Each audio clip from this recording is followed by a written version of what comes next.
Assalamualaikum warahmatullahi wabarakatuh. Di sini saya akan menjelaskan pekerjaan saya sebagai Scrum Master.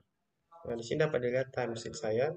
Eh, Pekerjaan yang saya lakukan pertama yaitu mencari dan mengumpulkan tim pada proyek yang mau saya bangun. Dan di sini jadwalnya dimulai pada tanggal 4 April 2022 sampai dengan 7 April 2022 dengan durasinya 4 hari. Di sini saya menemukan seperti desainer, software engineer, dan quality controller. Kemudian saya memberikan pelatihan kepada product owner.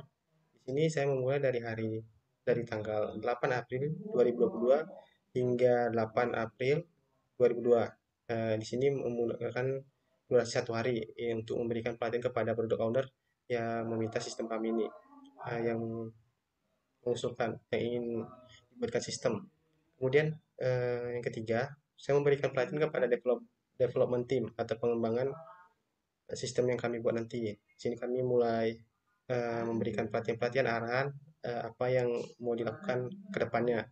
Dimulai dari tanggal 9 April 2022 hingga 14 April 2022. Sini memakan waktu selama 5 hari.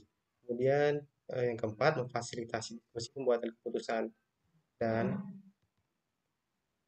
resolusi konflik. Nah, di sini kami melakukan diskusi terkait keputusan konflik apa yang mau diperbaiki, yang sudah terjadi gitu, yang ingin diperbaiki ke depannya. Ini memakan waktu selama 3 hari dimulai dari 15 April 2022 hingga 18 April 2022. Dan yang kelima, meningkatkan flow efisiensi dari software dengan cara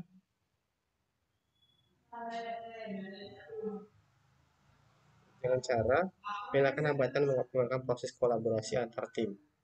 Di sini memakan waktu 3 hari dimulai dari tanggal 19 April 2022 hingga 21 April 2022. Kemudian memfasilitasi diskusi untuk semua anggota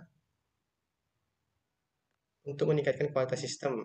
Nah, di sini kami mulai melakukan peningkatan sistem yang manual menjadi terkomputerisasi. Di situ kami melakukan diskusi mana yang diperlukan dan mana yang harus dilakukan. Dimulai dari tanggal 22 April hingga 23 April dengan durasi 2 hari. Kemudian yang terakhir, memastikan semua anggota memahami tugasnya dan kerjanya masing-masing. Ini memakan waktu selama 2 hari. Mungkin itu saja eh, apa yang saya lakukan di dalam proyek ini. Terima kasih. Sebagai front-end developer, ada beberapa tugas yang dilaksanakannya, seperti menentukan desain halaman pada sebuah sistem, kemudian melakukan sebuah pengkodingan untuk membangun tampilan dari sistem tersebut, kemudian melakukan pengecekan responsibilitas dari sistem, dan kemudian menguji kemampuan dari sistem dan juga mencari bug yang kemungkinan terjadi pada sebuah sistem tersebut. Baiklah, dalam kesempatan kali ini saya akan menjelaskan tugas atau timesheet dari backend developer. Di mana di sini timesheet backend developer ada terbagi menjadi 7 untuk standarnya. Di mana yang pertama ada merancang struktur database itu menggunakan waktu 1 hari. Bisa kita lihat merancang database ini seperti pada tampilan berikut. Backend developer akan merancang sebuah database seperti yang ada di sini. Ada data anggota, buku, peminjaman, penerbit, pengarang, dan pengembalian. Selanjutnya, backend developer yang kedua akan membuat kode program sistem agar lebih aman. Di mana di sini menggunakan waktu 2-3 hari. Di mana kode program yang dimaksud di sini seperti kodingan yang ada di tampilan. Bisa kita lihat di sini untuk kode programan keamanannya. Selanjutnya, backend developer akan mengatasi setiap permasalahan yang ada di sisi server. Misalnya, dia akan melakukan perbaikan codingan ketika ada masalah pada sistem yang telah dibuat atau codingan tidak berjalan. Backend developer akan melakukan edit atau perbaikan. Selanjutnya, yang keempat adalah mengembangkan kode program untuk melakukan testing. Di sini menggunakan waktu 3 hari. Yang dimaksud di sini melakukan pengembangan sama seperti sebelumnya. Backend developer akan melakukan riset untuk yang melakukan mencari permasalahan yang ada, apakah masih bisa dikembangkan untuk sistem yang lebih baik lagi. Selanjutnya, backend developer menuangkan ide atau konsep yang untuk ditambahkan pada sistem atau produk aplikasi. Maksudnya di sini, backend developer akan menambahkan algoritma atau ide-ide ke dalam sebuah aplikasi yang bisa dituangkan dalam kode program, di mana sini akan di mana hasilnya nanti akan dilihat pada sebuah aplikasi yang telah dirancang. Selanjutnya, backend developer akan meningkatkan struktur data yang sudah ada, di mana di sini menggunakan waktu 2 hari. Maksudnya di sini sama seperti sebelumnya, backend developer akan melakukan peningkatan keamanan atau melakukan perbaikan-perbaikan untuk program yang sudah ada untuk meningkatkan aplikasi yang ingin dibuat. Selanjutnya atau yang ketujuh atau yang terakhir, backend developer akan melakukan evaluasi pada tampilan desain web. Di sini menggunakan waktu 2 hari untuk pengerjaannya. Maksudnya di sini bisa dilihat seperti tampilan yang ada di layar, apakah sudah sesuai atau memenuhi standar. Jika belum, backend developer akan melakukan pergantian atau perbaikan. Jika masih bisa ditingkatkan, backend developer akan melakukan pengembangan untuk aplikasi yang dibuat ini. Mungkin hanya itu yang bisa saya sampaikan. Mungkin bisa dilanjutkan oleh teman saya yang berikutnya. Assalamualaikum warahmatullahi wabarakatuh. Di sini saya akan menjelaskan apa saja itu tugas saya sebagai quality control. Yang pertama itu adalah memonitor setiap proses yang terlibat dalam pembuatan sistem. Yang kedua, memastikan kualitas sistem apakah sudah terpenuhi atau tidak. Yang ketiga, merekomendasikan sistem yang ingin dipakai.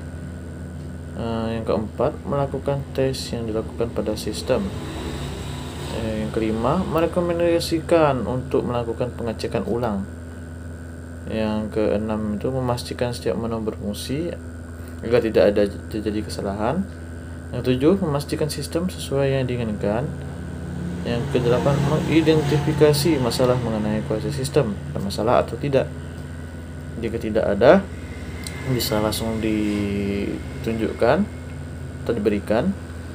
Jika ada, maka harus diperbaiki dulu. Baiklah, itu saja yang bisa saya jelaskan secara singkat. Ya, apa yang saya lakukan saja sebagai quality control. Terima kasih. Assalamualaikum warahmatullahi wabarakatuh.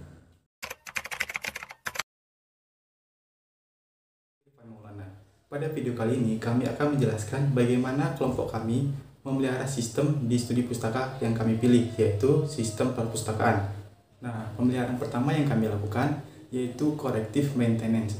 Pada pemeliharaan ini kami melakukan pengecekan secara menyeluruh pada sistem kami, baik dari segi desain ataupun codingannya. Di sini kami mencari apa saja kesalahan-kesalahan yang terjadi, berapa kali kesalahan tersebut terjadi, dan apa penyebabnya. Contohnya dapat dilihat pada video berikut ini. Baiklah, di sini saya akan memperlihatkan bagaimana proses corrective maintenance.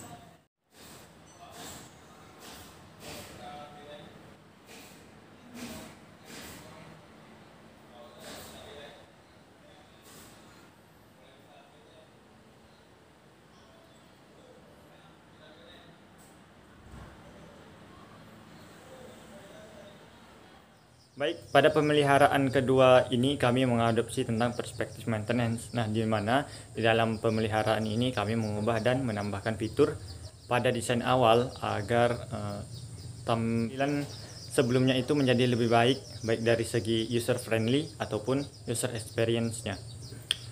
Nah, contohnya sendiri dapat kita lihat pada video berikut. Baiklah, di sini saya akan menampilkan bagaimana proses perfective maintenance.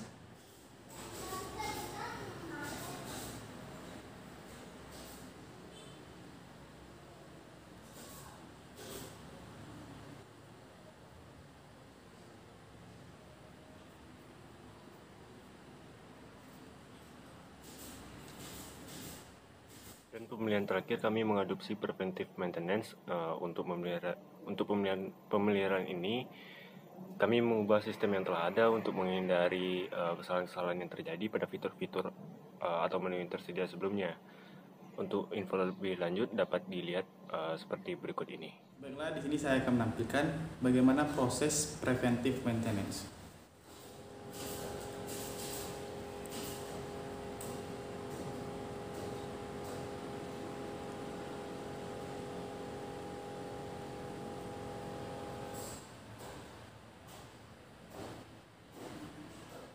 Itulah tadi bagaimana kelompok kami menampilkan proses bagaimana memelihara sistem perpustakaan.